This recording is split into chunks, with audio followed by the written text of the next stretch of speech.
Katerina. I just finished playing my 56-minute program for competition. Very difficult. I fatigued at the end. I had some fatigue-related seizures at the end while playing. You probably noticed it, a few wrong chords and extra breaks added, extra holds. But I would like to explain what each piece I played means to me, what the special meaning behind it is. I mean, this first one, Beethoven Tempest. It's a 3-movement piece. This is just movement 1.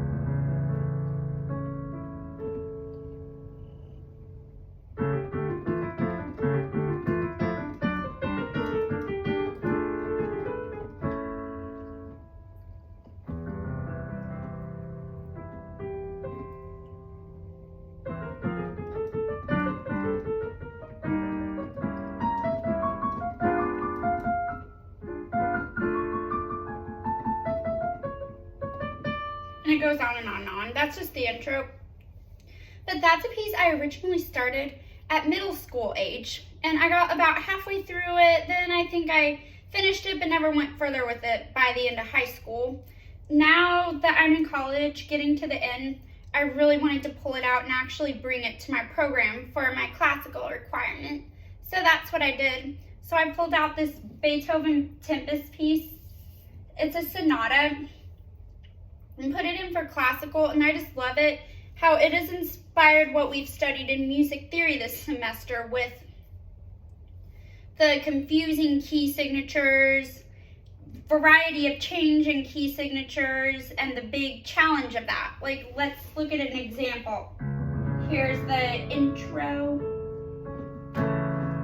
A major chord, even though the piece is written in F major, and has a lot of D minor progressions, like this part.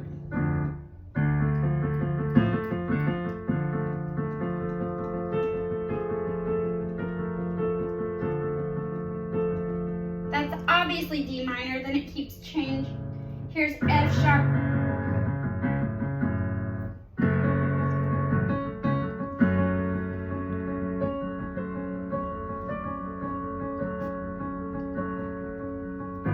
It keeps changing and modulating different keys, even that don't relate.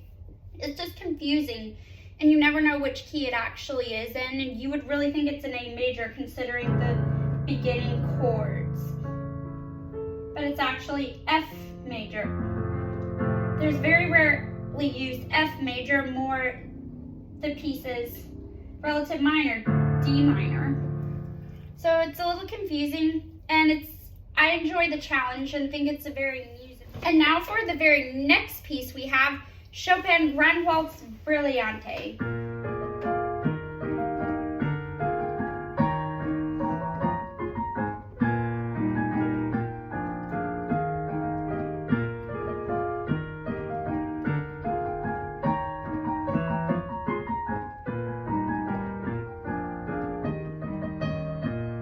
Then it goes on and on. It has so many different sections. It's long enough to equal about 2-3 pieces.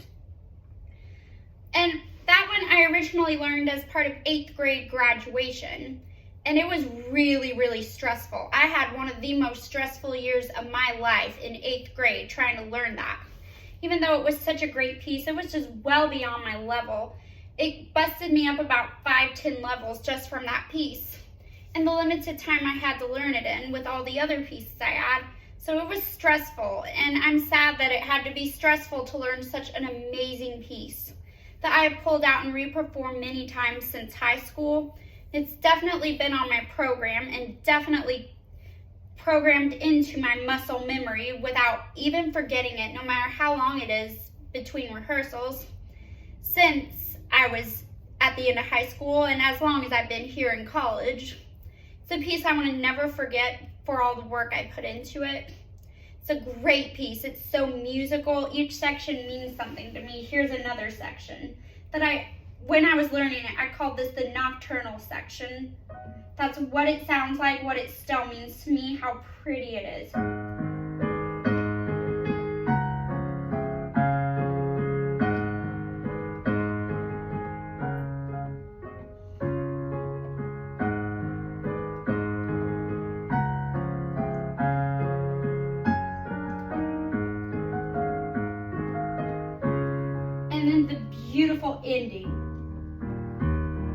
becomes like a piece of its own.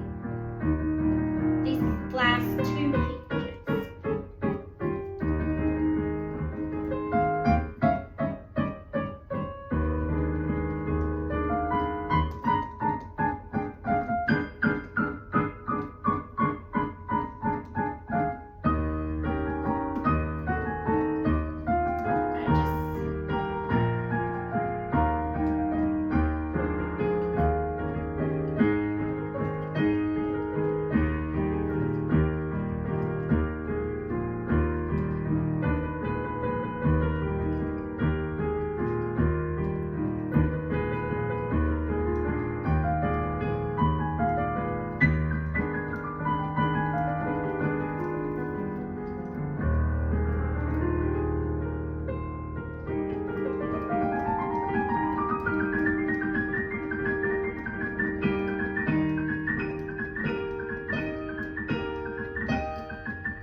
I'm sorry, I just didn't know where to stop.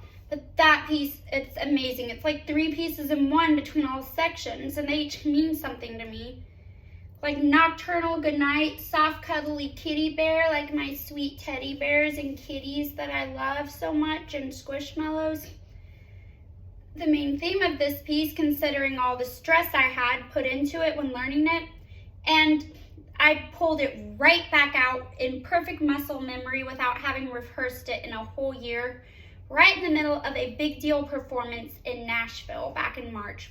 Wow, was that a responsibility, but I was able to do it, and it was perfectly played. And that performance, I had been a little stressed out due to some drama that happened down there in Tennessee, but I conquered my stress with playing all these pieces, particularly that one.